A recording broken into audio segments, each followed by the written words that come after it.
Allô, je vais vous présenter un petit jeu vraiment cool, le genre de jeu qu'on sort de la boîte, on peut jouer tout de suite, qui demande comme pas d'explication. Je pense pas que ça soit très connu comme jeu. Tsuro, qui est un petit jeu comme on voit le dessin, c'est quand même d'inspiration asiatique. Donc voilà, c'est un jeu de placement de tuiles. Ça se joue de 2 à 8, c'est des parties quand même assez courtes. C'est vraiment rigolo, ça demande peu de concentration. Peut-être que vous ne jouerez pas des heures de temps, mais c'est un jeu qui est vraiment le fun pour commencer une soirée. Donc, on a jusqu'à 8 jetons.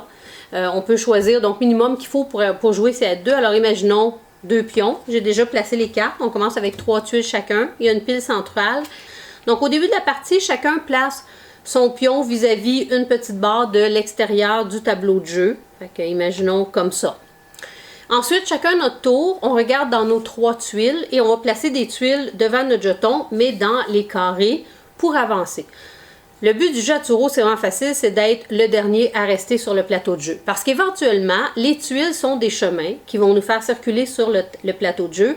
Et c'est toujours qu'un point connecte avec un autre point à l'extérieur. Donc, éventuellement, tout le monde va sortir du plateau. Le but étant d'être le dernier à sortir du plateau. Alors, on peut y aller comme on veut. Si on voit, les tuiles ont toujours plusieurs chemins. Et c'est à nous de choisir. Idéalement, on ne va pas faire une tuile qui nous ferait ressortir du plateau parce que on s'éliminerait tout de suite. Alors, par exemple, je place ma tuile comme ça. C'est important de respecter le carré parce qu'évidemment, si je le mets au milieu, ben après, ça ne va pas arriver. Donc, je le place comme ça. Et dès qu'il y a un chemin ouvert devant ma tuile, il faut que je l'emprunte et que j'aille au plus loin.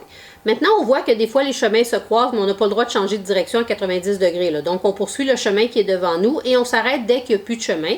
Et à ce moment-là, on pige une autre tuile pour remplacer celle qu'on vient d'utiliser.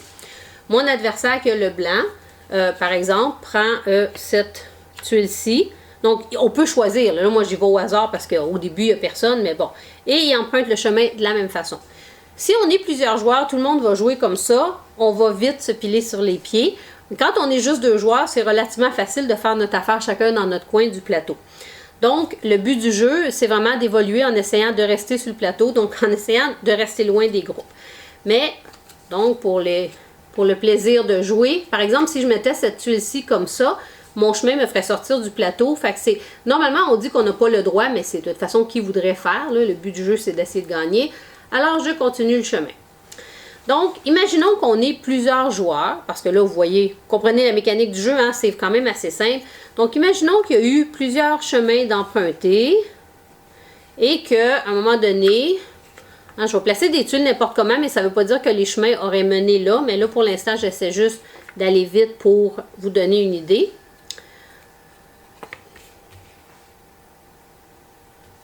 Donc, OK, alors, imaginons que mon personnage arrive ici et lui est là. Donc, il serait parti d'ici plutôt, le personnage blanc. Donc, un des deux, quand c'est son tour, pose une tuile devant. Il faut toujours poser une tuile qui est devant notre personnage pour nous permettre d'avancer. À ce moment-là, on emprunte la tuile, on va ici. Mais l'autre qui a un chemin qui s'est ouvert devant lui, même si ce n'est pas son tour, lui aussi doit prendre la tuile. Donc, s'il y a un chemin ouvert devant nous, on le prend, même si ce n'est pas nous qui a déposé la tuile. Et bien, c'est ça, éventuellement, on va probablement se piler sur les pieds. Ici, on voit que si un pose cette tuile-là, on arrive un dans l'autre, à ce moment-là, les deux, on est éjectés du board.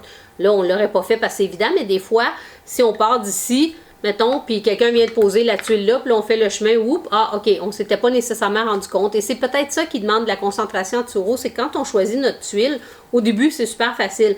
Mais à un moment donné, la tuile qui connecte à l'autre, on essaie de voir où est-ce que ça va nous mener. C'est pas tout le temps évident, ça fait un beau spaghetti à la fin, tout ça.